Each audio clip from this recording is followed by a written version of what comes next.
Presiden RI, Prabowo Subianto menegaskan kelapa sawit sebagai tanaman ajaib atau miracle crop.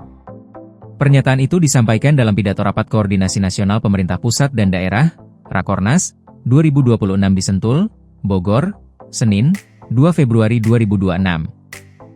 Klaim tersebut dilontarkan Prabowo karena menilai sawit memiliki banyak manfaat, mulai dari minyak goreng, bahan roti, bahan bakar solar hingga fuel.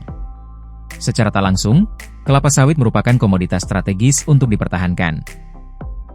Ia juga menyebut banyak pemimpin negara yang meminta Indonesia untuk menyuplai kelapa sawit, khususnya CPO. Presiden RI Prabowo Subianto mengatakan Indonesia menginginkan swasembada pangan dan energi. Prabowo mengatakan ingin memperluas kelapa sawit karena menjadi komoditas yang dibutuhkan di beberapa negara di dunia, tapi ia menyinggung ada kelompok yang nyinyir. Swasembada energi, harus, nanti ada kelompok, apa bisa?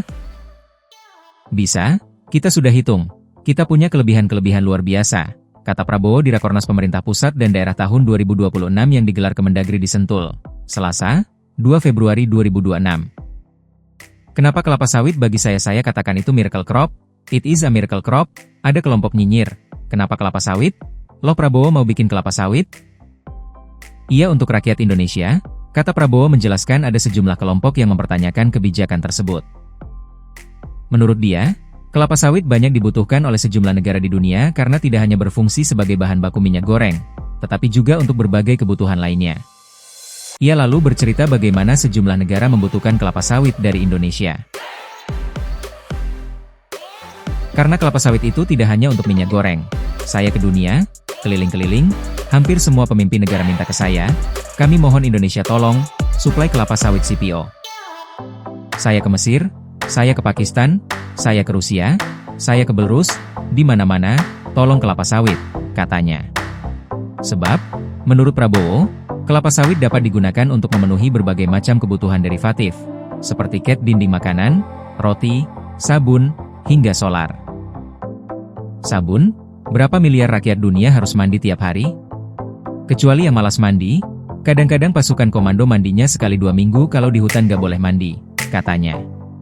Ketua Umum Popsi Mansuetus Darto menyampaikan, sudah banyak pidato yang memuji betapa strategisnya industri sawit. Namun, pada kenyataannya kebijakan negara terhadap para petani sawit belum sesuai dengan manisnya pidato-pidato yang disampaikan pemerintah. Dia pun berharap pengakuan atas nilai strategi sawit harus sejalan dengan perlindungan hak dan keberlanjutan ekonomi petani dan ekosistemnya. Jika sawit disebut tanaman ajaib dan tulang punggung energi pangan, maka petani sawit, terutama skala kecil, harus menjadi pihak yang dilindungi, kata Mansuetus. Saat ini, kata Mansuetus, petani sawit menghadapi gelombang ketidakpastian.